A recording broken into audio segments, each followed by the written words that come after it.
हाँ जी, good morning. Class start करते हैं अब हम लोग। ये आपकी स्क्रीन पर दिखाई पड़ रहा होगा मेरी क्लियर स्क्रीन और आवाज क्लियर आ रही है दोनों। एक बार चैट बॉक्स में बता दें आप लोग कि स्क्रीन और आवाज दोनों क्लियर आ रही है मेरी। Okay good. अब ठीक है बेटा, यस माइक सर। वाइक ऑफ कर ले जब मैं पूछूंगा तो फिर उसके बाद हम लोग देखेंगे कि कोई डिस्कशन करना है, उन सभी के लिए टाइम देंगे फिर आराम से। ठीक है। अब ये मेरी स्क्रीन पर जो पावर पॉइंट प्रेजेंटेशन है आप सभी को दिखाई दे रहा है? ठीक। तो मेरा नाम केशव शुक्ला है, मैं बायोलॉजी डिपार्टमेंट को रिप्रेजेंट कर रहा हूं और मैं आज सेल बायोलॉजी के बारे में आपसे डिस्कशन करना चाहता हूँ। तो सेल बायोलॉजी जो होता है वो सेल से रिलेटेड जो भी कोशिका जो हमारी होती है यानी कि सेल, तो कोशिका जो होती है उससे रिलेटेड सभी चीजें हमको पढ़ना डिटेल में इसलिए जरूरी होता है। सभी को पता होगा कि ये बेसिक स्ट्रक्चरल और फंक्शनल यूनिट है। विदाउट सेल को स्टडी किए हुए हम पूरे ऑर्गेनिज्म की बाकी जो चीजें हैं, मॉर्फोलॉजी, एनाटॉमी, बिहेवियर, व्हाटएवर, वो किसी भी चीज की स्टडी हम प्रॉपरली नहीं कर पाएंगे जब तक हमको बेसिक कंपोनेंट यानी कि जो सबसे छोटी यूनिट है सेल, उसके बारे में सही से नॉलेज नहीं होगा। तो सेल बायोलॉजी एक इंपॉर्टेंट पार्ट है आपकी स्टडी का। कोई भी बायोलॉजी की स्टडी का सेल बायोलॉजी एक इंपॉर्टेंट पार्ट होता है। उसी को स्टार्ट कर रहे हैं हम लोग। तो सबसे पहले मैं फिर से एक बार रिवाइज करा दूं, आपको बता दूं कि जूलॉजी का जो पेपर है, जूलॉजी सब्जेक्ट जो आपका है, उसमें 3 पेपर होंगे आपके। उन पेपर्स में first paper lower non chordata है, second paper higher non chordates है, थर्ड पेपर में आपका सेल बायोलॉजी और जेनेटिक्स आएगा, बाकी प्रैक्टिकल होगा। तो थर्ड पेपर जो आपका सेल बायोलॉजी और जेनेटिक्स से रिलेटेड है, उसको आज हम लोग यहाँ पर डिस्कस करने वाले हैं, उसके कंटेंट्स को डिस्कस करने वाले हैं। यहाँ आपको थर्ड पेपर जो है उसकी डिटेल दिखाई पड़ रही होगी कि कौन कौन सी उसमें यूनिट्स हैं, कैसे उसका सिलेबस जो है वो डिफाइंड है, सिलेबस किन किन टॉपिक्स में किन किन यूनिट्स में उसका डाला गया है, ये सारी चीजें आपको दिखाई दे रही होंगी। तो यूनिट जो इसकी फर्स्ट आती है उसमें आता है सबसे पहले structure and function of cell, ultra structure of plasma membrane. तो पहले हमको structure and function of cell की बेसिक चीजों को सबसे पहले पढ़ना है हमको। फिर उसके डिफरेंट कंपोनेंट्स को पढ़ना है, जैसे पहली यूनिट में प्लाज्मा मेम्ब्रेन हो गया, दूसरी यूनिट में हम लोग उसके ऑर्गेनेली जैसे mitochondria, Golgi apparatus, nucleus, ribosome etcetera, इनको पढ़ेंगे। थर्ड यूनिट में हम लोग, थर्ड और फोर्थ यूनिट में एक्चुअली हम लोग जेनेटिक्स को स्टडी करेंगे, उनके डिफरेंट एस्पेक्ट्स हैं, मॉडर्न और क्लासिकल दोनों जेनेटिक्स को पढ़ेंगे। तो सेल बायोलॉजी जो फर्स्ट यूनिट की है उसमें हमको सेल से रिलेटेड इंफॉर्मेशन, जो बेसिक लेवल पे इंफॉर्मेशन है, उन सबको हमको समझना होता है, जानना होता है सेल के बारे में।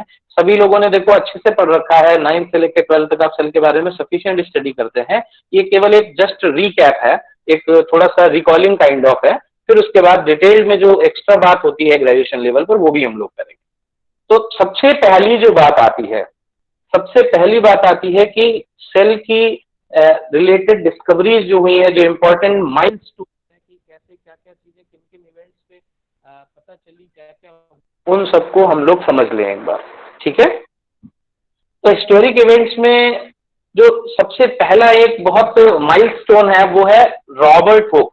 नाम सभी ने सुना होगा, रॉबर्ट हुक। तो रॉबर्ट हुक जो थे, उन्होंने 1665 में, वाज एन इंग्लिश साइंटिस्ट पहली बार। तो इंग्लिश साइंटिस्ट का मतलब यूके से बिलोंग करते थे। अच्छा, 1665 में, क्योंकि वो एक जो थे, उन्होंने सबसे पहले एक माइक्रोस्कोप टाइप का डिस्कवर किया था। टाइप का इसलिए कह रहा हूं क्योंकि वो मतलब उसको आप टिपिकल माइक्रोस्कोप नहीं कर सकते, कह सकते हो, वो बिल्कुल एक इनिशियल इनपुट था। तो उन्होंने जो अपना माइक्रोस्कोप बनाया, जैसे आप ही लोगों को माइक्रोस्कोप या हैंड ग्लास अगर हाथ में लग जाए तो सबसे पहले क्या करते हो, हर चीजों को जूम करके थोड़ा सा देखना स्टार्ट कर देते हो कि बड़ी होके कैसी लगेगी। किसी के हाथ में भी आया होगा तो सबसे पहले चीजें जो आसपास दिखेंगी उनको रख के देखने लगे होगे। अब ऐसा ही सेम उन्होंने किया, उन्होंने डिफरेंट चीजों को ऑब्जर्व किया कि उनको जब हम जूम करते हैं तो वो किस तरीके की दिखाई पड़ती हैं, क्या क्या बड़ी करके दिखाई पड़ती हैं।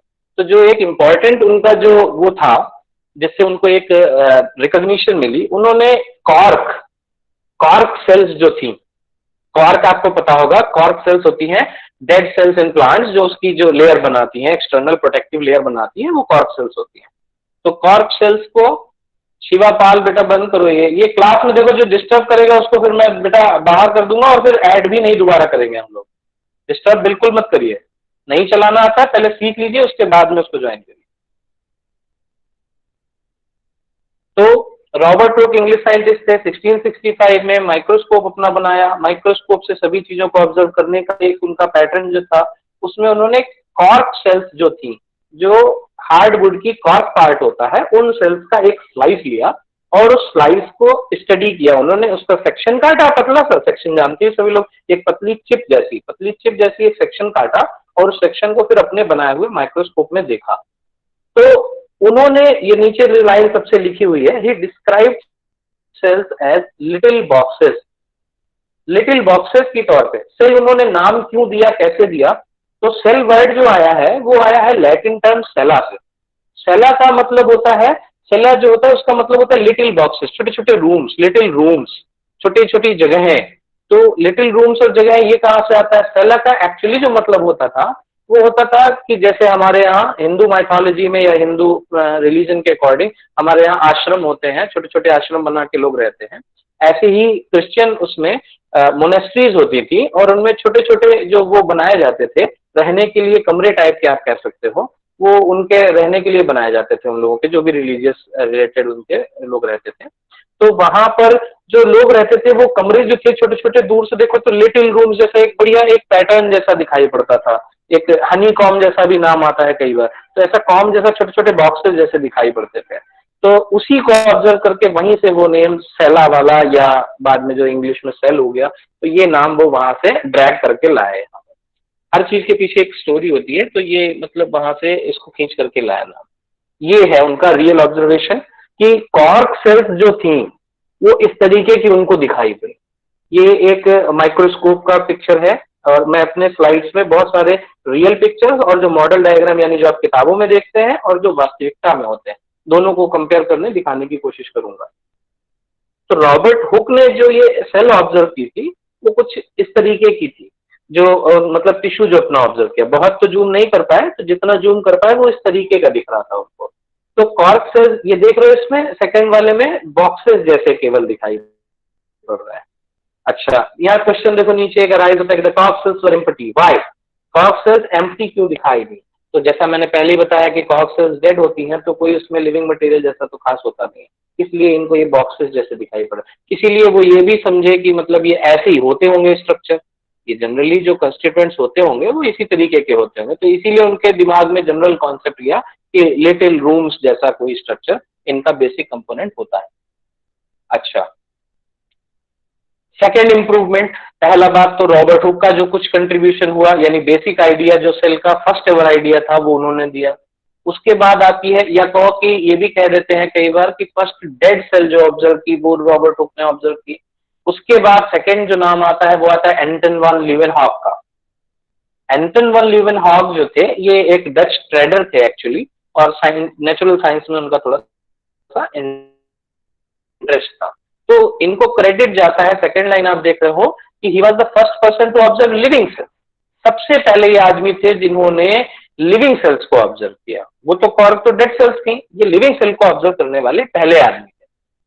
ल्यूवेनहॉक ने भी वही काम किया। Leeuwenhoek made microscope that were simple and teen. उन्होंने भी छोटे छोटे माइक्रोस्कोप बनाया था और उसी से वे और थोड़ा प्रिसाइज हुए। अब उन्होंने क्या क्या चीजें ली, उन्होंने तालाब से थोड़ा सा सैंपल लिया, तो तालाब में प्रोटिस्ट वगैरह उनको ऑब्जर्व किया। उन्होंने जो हमारा जो प्लैक होता है, प्लैक, डेंटल प्लैक जो होता है, दांतों के किनारे जो पीला एरिया जम जाता है, उसको लिया, उसको स्क्रैच किया और उसको ऑब्जर्व किया। उसको एनिमल क्यूलिस कहते हैं कुछ, तो उसको ऑब्जर्व किया। उसमें उन्होंने लिविंग वो देखे,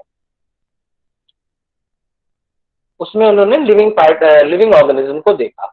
ही ground lenses so precisely that the magnification was 10 times that of Hooke's instrument।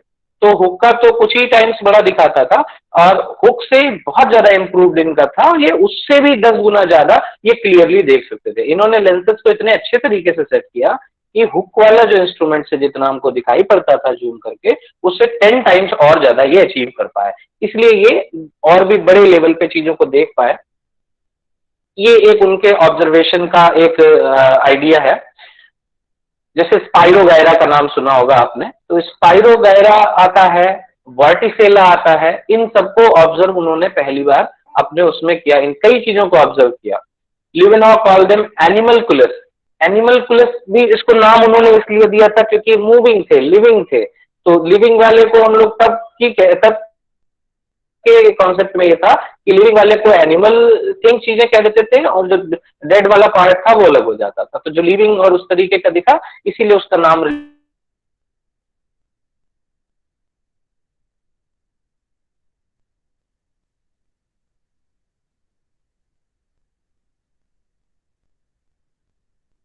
फिर एक इंपॉर्टेंट जो इनपुट आता है वो उसके बाद में आता है। ब्राउन का नाम आप दो जगह सुनोगे मेनली। एक तो रॉबर्ट ब्राउन ने न्यूक्लियस की डिस्कवरी की, दूसरी जो इंपॉर्टेंट कंट्रीब्यूशन है इनका वो आता है ब्राउनियन मोशन का। ब्राउनियन मोशन सभी ने पढ़ा होगा, ब्राउनियन गति हिंदी में करके आता है। तो ब्राउनियन मोशन में क्या होता है, डिफरेंट पार्टिकल्स जो है ना वो एक एनवायरमेंट में जब सस्पेंड होते हैं तो वो जिगजैग मोशन करते हैं, इसको ब्राउनियन मोशन कहते हैं। वो तो एक अलग उनका फिजिक्स हमारा और फिजिकल केमिस्ट्री से रिलेटेड पार्ट है।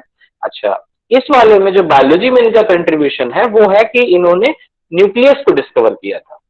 अब इनके कुछ फैक्ट्स यहाँ पे मैंने स्क्रीन पे दे रखे हैं, वो देख सकते हो। जैसे travel to Australia to carry out natural research, he studied 1700 plant species. तो एक मतलब बहुत ही लेमैन काइंड ऑफ बड़ी बेसिक और बड़ी डेडिकेटेड ये रिसर्चर थे। 1700 करीब प्लांट स्पीसीज को इन्होंने स्टडी किया। दूसरी बात है, took over the Banksian botanical collection in the British museum. British museum में पूरा कलेक्शन इन्होंने दिया, मेंटेन किया। While observing collected plants and he discovered an opaque spot, ये काम की बात है। While observing collected plant cells he discovered an opaque spot in the middle of the cell and named it the nucleus। तो जब वो plant की sales को स्पेसिफिकली अगर मैं कहूं तो ऑर्किड की सेल्स जो थी, तो ऑर्किड प्लांट के सेल्स में जब ये ऑब्जर्व कर रहे थे तो उन्होंने देखा कि सेल के सेंटर में, सेल के बीचों बीच में कोई ऐसा एक स्पॉट जैसा है जो ओपेक है। ओपेक मतलब उसके आर पार ट्रांसपेरेंट नहीं है ना, तो कोई ऐसा एक डार्क काइंड ऑफ कह सकते हो स्पॉट जैसा है। तो उस स्पॉट को उन्होंने नाम दिया कि ये इसका सेंटर पॉइंट यानी कि न्यूक्लियस लग रहा है, ठीक है। तब उन्होंने उसको नाम न्यूक्लियस कर दिया। ये जो भी इनकी फाइंडिंग्स थी, फोर्थ पॉइंट में लिखा हुआ है, जो भी इनकी फाइंडिंग्स थी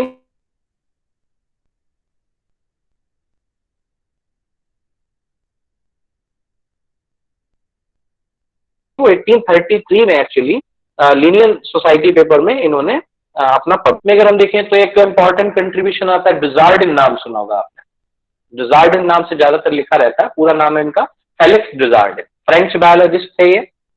1835 में उन्होंने प्रोटोप्लाज्म को उन्होंने ऑब्जर्व किया। Protoplasm is also known as cytoplasm. ये देखो, प्रोटोप्लाज्म और साइटोप्लाज्म में एक थोड़ा सा डिफरेंस है, मैं उसको क्लियर करूंगा अभी।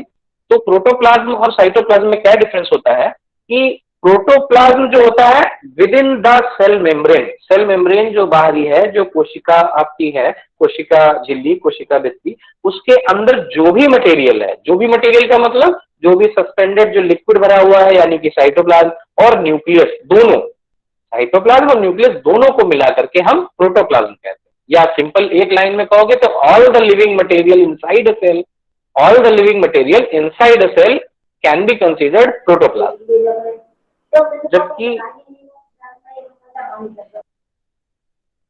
जबकि ये जो साइटोप्लाज्म है, साइटोप्लाज्म वर्ड हम स्पेसिफिकली यूज करते हैं, वही प्रोटोप्लाज्म सेल मेम्ब्रेन के अंदर जितना भी जो कुछ मटेरियल है उसके अंदर से अगर हम न्यूक्लियस को बस निकाल लें, अगर हम किसी सेल के अंदर से न्यूक्लियस बाहर हटा दें, उसके बाद जो कुछ अंदर बचता है वो सब साइटोप्लाज्म है। यानी कि फिर समझोगे कि न्यूक्लियस अगर निकाल दिया तो साइटोप्लाज्म के अंदर सारे ऑर्गेनेलीज उसमें पड़े हैं, मिनरल्स वगैरह डिजॉल्व हैं, वैक्यूल्स हैं, सारे जो आइटम हैं वो सब उसके अंदर है, ठीक है। तो सारी चीजें जो है वो उनको हम कंबाइंडली साइटोप्लाज्म कहते हैं, ठीक। फिर सेल डिस्कवरी या सेल थ्योरी डेवलपमेंट में, यानी कि सेल के बारे में जो एक कॉमन विचार होने चाहिए, उनके डेवलपमेंट में एक बहुत इंपॉर्टेंट नाम आता है मैथियस फ्लीडन का।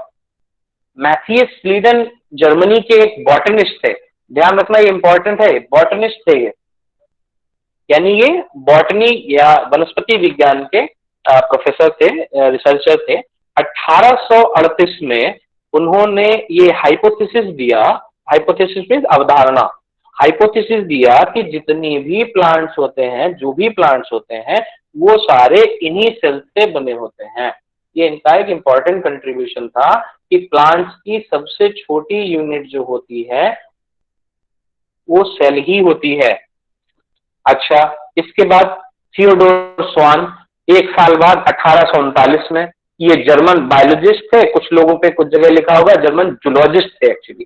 तो इन्होंने वही बात जो उन्होंने कही थी कि सारे प्लांट्स जो है वो उनकी सबसे छोटी यूनिट सेल होती है, यानी कि वो सेल से बने होते हैं, यही बात इन्होंने कही, लेकिन एनिमल के कंटेक्स्ट में, कि जितने भी एनिमल्स होते हैं वो सभी सेल्स उन सेल्स से बने होते हैं, यानी उनकी सबसे छोटी यूनिट जो होती है वो सेल होती है।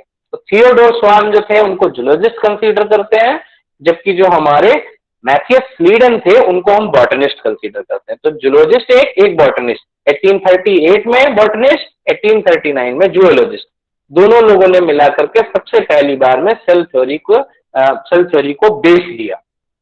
इसके बाद एक इसी बीच एक कंट्रीब्यूशन आता है, इन्होंने तो दो बातें देखो ऐड की, एक ने ये बात ऐड की कि प्लांट्स जो है वो सेल से बने होते हैं, दूसरे ने ऐड की कि एनिमल्स जो है सारे वो सेल से ही बने होते हैं।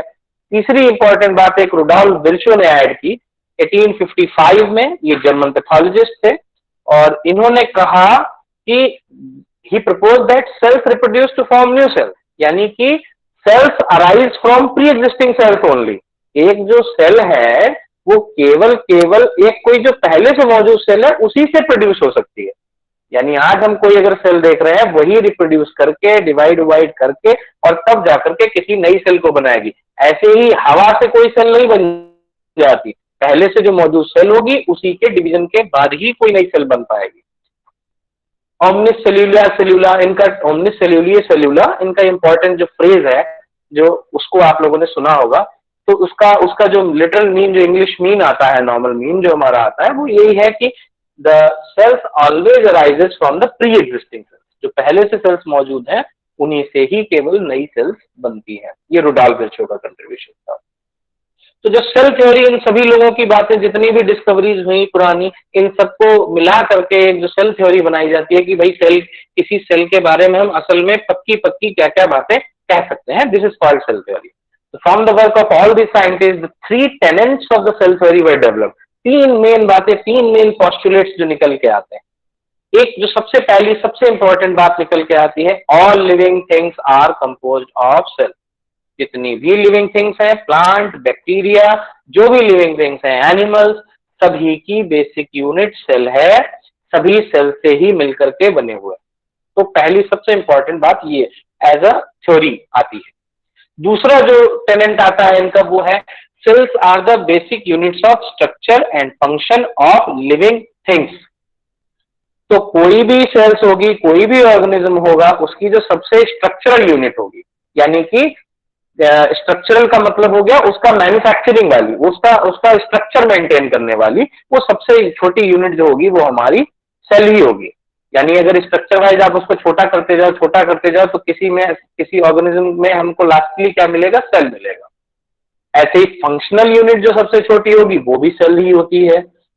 इसका मतलब ये हुआ कि ऑर्गेनिज्म तो एज अ पूरा काम करता है, हमारी बॉडी मूव करती है, हम रेस्पिरेशन करते हैं, डिफरेंट चीजें होती है, जैसे हम उसको ही ले लें, रेस्पिरेटरी सिस्टम को ही ले लें, तो रेस्पिरेटरी सिस्टम में पूरा लंग्स आते हैं, उसमें हमारा ट्रैकिया आता है, एल्वेलाई आते हैं, सारी चीजें काम करती हैं। लेकिन अगर सबसे छोटे लेवल पे हम जाएं और देखने की कोशिश करें कि एक्चुअल फंक्शन कहाँ से हो रहा है, तो हमको देखने को मिलेगा कि जैसे एल्वेलाई है वो रेस्पिरेटरी एक्सचेंज का काम कर रहा है। तो सबसे छोटी यूनिट जो वर्किंग यूनिट है वो असल में एक सेल खुद में है। तो इस तरीके से बिल्डिंग ब्लॉक्स ऑफ लाइफ है, बिल्डिंग ब्लॉक्स ऑफ लाइफ है, स्ट्रक्चर भी यही देंगे, फंक्शन भी यही करेंगे, तो सबसे छोटी यूनिट को सेल ले सकते हैं। इसके एक सिमिलर मैं आपको बताऊंगा, केमिस्ट्री में जब हम किसी भी उनको पढ़ेंगे, किसी एलिमेंट को पढ़ोगे, किसी मटेरियल को पढ़ोगे, तो किसी भी मटेरियल की जो सबसे छोटी यूनिट निकल के आएगी वो लास्टली क्या होगी, एक एटम। वही सेम कॉन्सेप्ट बायोलॉजी में है कि सबसे छोटी किसी ऑर्गेनिज्म की यूनिट तक आप जाएंगे तो आपको मिलेगा सेल। थर्ड टेनेंट देखते हैं, न्यू सेल्स, जो विर्चोव का कंट्रीब्यूशन था उनका, विर्चोव, रुडोल्फ विर्चोव का, वो ये था, new cells are produced from existing cells only. ये सेल डिविजन्स के देखो इसमें कुछ डायग्राम दिए हुए हैं, फिजन के और सेल डिवीजन के, माइटोसिस के, कि जो भी नई सेल्स बनेंगी वो हमेशा अपनी पहले से मौजूद सेल्स बनेंगी। ठीक है, ये एक टाइमलाइन, एक फ्लो चार्ट है जिसमें टाइमलाइन डिफरेंट रिलेटेड डिस्कवरी से रिलेटेड है। कुछ इसमें मैंने यहाँ पर ली है, बाकी और आगे डिटेल में भी मैंने लिया है। अगर सेल से रिलेटेड डिस्कवरीज को आप एक टाइमलाइन बाउंड करेंगे तो आप देखोगे कि पहले हुक ऑब्जर्व कॉर्क सेल्स, तो कॉर्क सेल्स के रूप में डेड सेल्स को सबसे पहले हुक ने ऑब्जर्व किया। उसके बाद मैमेलियन एग सेल को एक ऑब्जर्वेशन आता है, लेकिन उसका कोई नाम वाम नहीं आता। अच्छा, बीच में ल्यूवेनहॉफ का कंट्रीब्यूशन आता है लिविंग सेल को ऑब्जर्व करने का। विरचोव का एडिशन आता है सेल थ्योरी के लिए। स्लीडन एंड श्वान का कंट्रीब्यूशन आता है। कॉलिकर का नाम आता है माइटोकॉन्ड्रिया को आइडेंटिफाई करने के लिए। कैमिलियो गॉल्जी का नाम आता है गॉल्जी एपरेटस को डिस्कवर करने के लिए। मॉडर्न कॉन्सेप्ट में आप आ जाओगे तो डॉली शीप जो क्लोन करके बनाई गई थी, वो एक इम्पॉर्टेंट स्टेप, इम्पॉर्टेंट एक कंट्रीब्यूशन है, वो आता है। टिश्यू इंजीनियरिंग का कॉन्सेप्ट 2004 में ऐसा आया। तो ये different contribution time to time होते रहे इसमें। अब जैसे एक को, अगर हम एक चीज को किसी को देखें, ठीक है, तो ये तो सेल थ्योरी हिस्टोरिकल रिलेटेड है। अभी भी हम सेल हिस्ट्री की ही बात कर रहे हैं कि किन किन लोगों के मेन कंट्रीब्यूशन है इनमें। अब मैं एक बहुत डिफरेंशिएटिंग पॉइंट बताने वाला हूं, क्योंकि आप जितनी जगह पढ़ोगे उतनी बुक्स में अलग अलग आपको पढ़ने को मिलेगा। हमेशा 9th 10th 11th की जो लेवल की बुक्स होती हैं उनमें कई बार ऐसी चीजें थोड़ी सी ब्रॉडर पर्सपेक्टिव से, या कहो कि थोड़ा सा सिंप्लीफिकेशन की वजह से ऐसे लिख दी जाती हैं कि कई बार वो आगे जाकर के बच्चों के दिमाग में कंफ्यूजन करती हैं कि असल में ये डिस्कवरर है कौन या नाम किसने दिया, ये डिफरेंट चीजें आती हैं। तो उनको थोड़ा क्लेरिफाई करने की कोशिश है। ये एक माइटोकॉन्ड्रिया से रिलेटेड एक ये मैंने स्लाइड बनाई है, तो इसको ध्यान से समझो और तीनों के नामों में कंट्रीब्यूशन में अंतर आपको समझ आएगा। माइटोकॉन्ड्रिया ऑफन, देखो माइटोकॉन्ड्रिया को डिटेल में हम पहले पढ़ेंगे, बाद में पढ़ेंगे। अभी हम इसका हिस्टोरिकल या नेमिंग वगैरह वाला प्रोस्पेक्टिव देख रहे हैं। Mitochondria often referred to as the power house of the cell. तो माइटोकॉन्ड्रिया को पावर हाउस द सेल कहते हैं, सबको पता है। Were first discovered in 1857 by physiologist Albert von Kolliker. Albert von Kolliker जो राइट हैंड पे सबसे ऊपर आपको दिखाई पड़ रहे हैं, एल्बर्ट वॉन कॉलिकर, इन्होंने 1857 में सबसे पहले इसको डिस्कवर, या मैं बेटर तरीके से कहूं तो ऑब्जर्व किया, कि डिस्कवर किया इन्होंने। और इसका नाम उस समय जो दिया गया था वो था बायोब्लास्ट। बायोब्लास्ट नेम जो था उसका लिटरल मीन आता है लाइफ जर्म्स, यानी जिनकी वजह से लाइफ सस्टेन्ड है, ठीक है। इसके बाद तो ये तो कंट्रीब्यूशन हो गया कॉलिकर का, यानी आप इनको क्रेडिट दे सकते हो फर्स्ट आइडेंटिफिकेशन का। उसके बाद नाम आता है रिचर्ड अल्टमैन का, इनको कंट्रीब्यूशन जाता है बायोब्लास्ट टर्म देने का। उन्होंने आइडेंटिफाई किया, ऑब्जर्व किया। बायोब्लास्ट टाइप का नाम किसने दिया? रिचर्ड अल्टमैन ने दिया, उनके 1886 में। अच्छा, थर्ड जो कंट्रीब्यूशन, फाइनल कंट्रीब्यूशन नेमिंग के मामले में आता है, वो आता है कॉल बेंडा का। कॉल बेंडा जो थे, इन्होंने इनको, इन्हीं ऑर्गेनेलीज को नाम दिया माइटोकॉन्ड्रिया। माइटोकॉन्ड्रिया नाम दिया। तो फाइनल नेमिंग अगर केवल बात आएगी तो किसने दी? कॉल बेंडा ने। माइटोकॉन्ड्रिया नाम किसने दिया? इन्होंने दिया। अच्छा, डिस्कवर किसने किया? बेसिक कॉन्सेप्ट पहली बार किसने किया? तो वो हमारे कॉलिकर का नाम आ जाएगा। तो ये डिफरेंसेस को आप थोड़ा सा ध्यान रखें, थोड़ा सा यही प्रिसाइज होने की इस लेवल पे जरूरत है।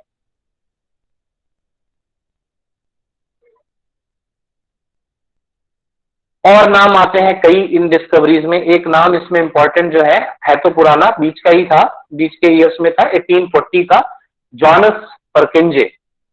परकिंजे के भी दो आपको इंपॉर्टेंट वो मिलेंगे कंट्रीब्यूशन। एक तो परकिंजे ने प्रोटोप्लाज्म नाम दिया था, ये आपको पढ़ने को मिलेगा। दूसरा इंपॉर्टेंट इनका मिलेगा जब आप हार्ट पढ़ते हैं, हार्ट, हृदय का स्ट्रक्चर वगैरह पढ़ते हैं, तो उसमें नर्वस कंट्रोल जो करता है, वहां पे एक शब्द आता है परकंजे फाइबर्स। जो ऐसे नर्वस फाइबर्स होते हैं, नर्व फाइबर्स होते हैं जो हार्ट के पेस को कंट्रोल करते हैं, तो वो परकंजे फाइबर्स भी इन्हीं परकंजे का है। अच्छा, तो फिलहाल सेल बायोलॉजी में इनका जो कंट्रीब्यूशन वो आता है कि he was first to observe cell division. पहली बार असल में ये सेल डिवीजन को ऑब्जर्व कर रहे थे। First to observe the living content of cell, living content को भी ऑब्जर्व करने वाले यही थे। और लिविंग कंटेंट जो भी सेल मेम्ब्रेन के अंदर होता है उसे प्रोटोप्लाज्म नाम देने वाले भी यही व्यक्ति थे, ये मैंने अभी पीछे भी आपको बताया। ये और एक ऑर्गेनेली के बारे में, जैसे माइटोकॉन्ड्रिया के बारे में हमने देखा, एक और ऑर्गेनेली की थोड़ी सी हिस्ट्री देखते हैं। ये कॉपीड मटेरियल है, आप देख रहे हो, मैंने थोड़ा क्लेरिफाई करने के लिए बेसिक सोर्स को मेंटेन रहने दिया। तो इसमें बात आती है, the first definite description of a chloroplast was given by Hugo von Mohl in 1837।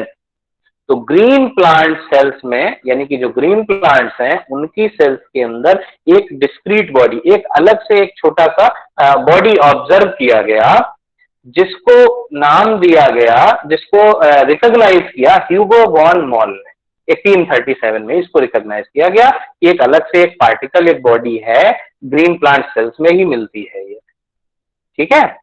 अच्छा, इसके बाद 1883 में Andreas France Wilhelm simple would name these bodies as chloroplastid। पता ही है आपको कि प्लास्टिड का ही असल में ये टाइप होते हैं, क्लोरोप्लास्ट।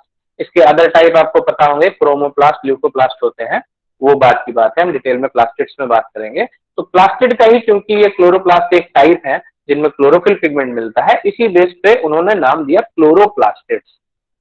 इसके बाद 1884 में जो स्ट्रासबर्गर थे, स्ट्रासबर्गर असल में क्रेडिट जाता है उनको क्लोरोप्लास्ट टर्म देने का। क्लोरोप्लास्ट टर्म देने की अगर बात आएगी तो स्ट्रासबर्गर का नाम आएगा। अगर रिकॉग्नाइज करने की बात आएगी, फर्स्ट ऑब्जर्वेशन की बात आएगी, तो ह्यूगो वॉन मॉल का नाम आएगा। अब नीचे डायग्राम में देखो, राइट हैंड साइड जो कलर डायग्राम है वो आपका क्लोरोप्लास्ट का मॉडल डायग्राम दिखाई पड़ रहा है। मॉडल डायग्राम्स फिर से मैं बता दूं, ऐसे डायग्राम्स को कहते हैं जिनको स्टडी या अंडरस्टैंडिंग पर्पस से बनाया जाता है और डिफरेंशिएशन दिखाई पड़े इसलिए जाता है उनको, और आपको स्टडी में आसानी रहे इसलिए बनाया जाता है। तो राइट हैंड वाला कलर डायग्राम रिप्रेजेंट कर रहा है। क्लोरोप्लास्ट के स्ट्रक्चर को जब हम डिटेल में पढ़ेंगे तब हम इनके डिफरेंट कंपोनेंट जैसे थाइलाकोइड वगैरह को भी देखेंगे। लेफ्ट हैंड पर जो ये डायग्राम आपको दिखाई पड़ रहा है, ये इलेक्ट्रॉन माइक्रोग्राफ है, यानी कि इलेक्ट्रॉन माइक्रोस्कोप से लिया हुआ पिक्चर है, जिसमें हमको एक्चुअली ऐसा दिखाई पड़ता है ये। तो इसमें हमको ये देखो डिफरेंट स्ट्रक्चर, ग्रैना, स्ट्रोमा वगैरह वगैरह चीजें दिखाई पड़ रही हैं। तो ये हमको दिखाई पड़ेगा जब हम एक्चुअली इसको देखते हैं। तो ये क्लोरोप्लास्ट के बारे में कुछ हिस्टोरिकल उस तरीके की बातें थी। सभी ऑर्गेनिज्म का कुछ, और सभी ऑर्गेनेलीज का कुछ ना कुछ है, जैसे गोल्जी एपरेटस, यानी कि वो गलत लिखे, गोल्जी बॉडीज। तो गोल्जी एपरेटस, ये गोल्जी बॉडीज, ये गोल्जी कॉम्प्लेक्स जिन्हें कहते हैं, जिनको हम लोग एक और नाम देते हैं packaging and dispatching unit of the cell, यानी पैकेज करना किसी चीज को और फिर सेल से बाहर या सेल के अंदर के लिए डिस्पैच करना, तो इनको packaging and dispatching unit of the cell भी कहते हैं। इसको डिस्कवर करने का क्रेडिट जाता है कैमिलियो गोल्जी को, और इसके लिए इन्हें ये जो ब्लैक स्टेन के तौर पे इन्होंने इसको मार्क किया था कि कोई एक ब्लैक स्टेन तरीके का है, और उसको नाम दिया था बाद में गोल्जी का। तो इनको नोबेल प्राइज भी इसके लिए मिला था। तो Golgi apparatus is noticeable with both light and electron microscope. It is also called Golgi complex. Complex इसलिए कहते हैं क्योंकि ये कई स्ट्रिप्स टाइप में रहता है, उनके पूरे कॉम्बिनेशन को, पूरे जो सिस्टम जितने पार्ट्स होते हैं सबको मिला करके गोल्जी कहते हैं, इसीलिए गोल्जी एपरेटस और कॉम्प्लेक्स नाम दिया, क्योंकि ये एक यूनिट नहीं है, ये उस तरीके की जो स्ट्रिप्स जैसी वेसिकुलर जो है ना, लैमिली टाइप ऑफ स्ट्रक्चर, उनके पूरे कंबाइंड उसको कहते हैं, ठीक है। सेकेंड पॉइंट में देखो, the Golgi complex was discovered by Italian physician, ये बता दिया मैंने, कैमिलियो गोल्जी ने 1898 में किया था, नर्वस सिस्टम को जब वो एनालाइज कर रहे थे, इन्वेस्टिगेट कर रहे थे। इसके बाद इलेक्ट्रॉन माइक्रोस्कोपिक स्ट्रक्चर जो इसका था वो डाल्टन और फेलिक्स ने 1954 में ऑब्जर्व किया, और उसको फिर इन्होंने डिस्कवरी, इसको डिटेल्ड स्ट्रक्चर जो था इसका वो उसके बारे में डिस्कस किया। ये बेटा किसका आ रहा है, मानसी और आंचल। स्लाइड विजिबल क्या बेटा, स्लाइड विजिबल? चैट बॉक्स में कोई बताएगा स्लाइड विजिबल है या नहीं? नो, स्लाइड विजिबल नहीं। आप उस पर क्लिक करिए बेटा, आपका आ रहा होगा प्रेजेंटेशन, स्लाइड विजिबल होगी। हाँ सही से क्लिक करिए बेटा, आ रहा है। अरे ठीक ठीक, ओके ओके। तो इसके बाद और डिफरेंट है, राइबोसोम्स है और हैं, अभी टाइम बाउंडेशन होती है क्लास पीरियड में, तो आज हम लोग इतना ही डिस्कस करेंगे। उसके बाद बची हुई चीजें उसके बाद बची हुई चीजें हम लोग अभी डिस्कस करेंगे, ठीक है।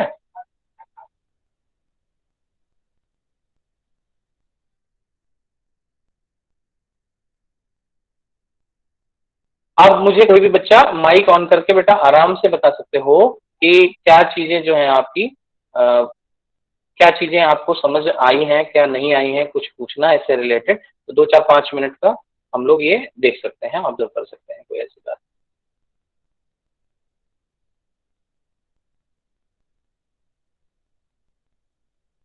माइक ऑन कर सकते हैं बेटा, कोई प्रॉब्लम नहीं है।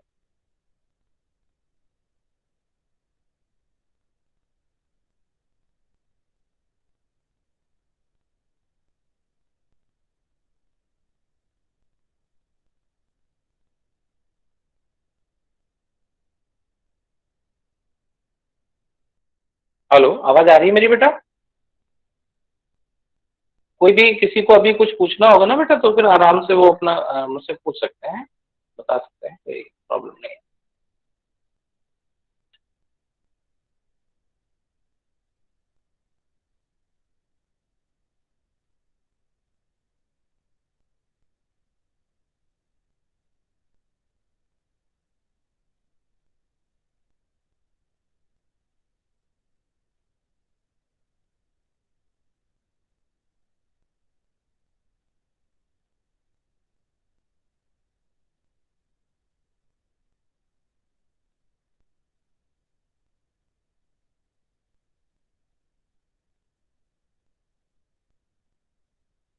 टेक्स्ट बॉक्स में पूछ सकते हैं, आपको टेक्स्ट बॉक्स में कुछ पूछना हो तो आप पूछ सकते हो।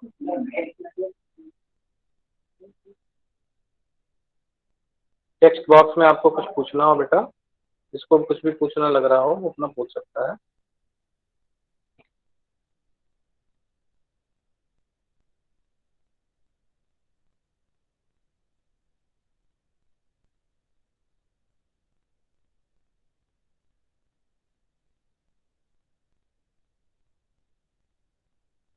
विजिबल है, I have pin but still was unable to see the slides. ठीक है बेटा, मैं ज्यादा होगा तो फिर स्लाइड्स पोस्ट भी कर दूंगा, बट पिन किया है तो स्लाइड्स आना चाहिए, सभी को विजिबल हो रहा है। हाँ वो सही कह रहा है, पिन के वो आना चाहिए, अभी भी मैंने स्क्रीन पे लगा रखा है, अभी भी आपको दिखाई दे रहा होगा।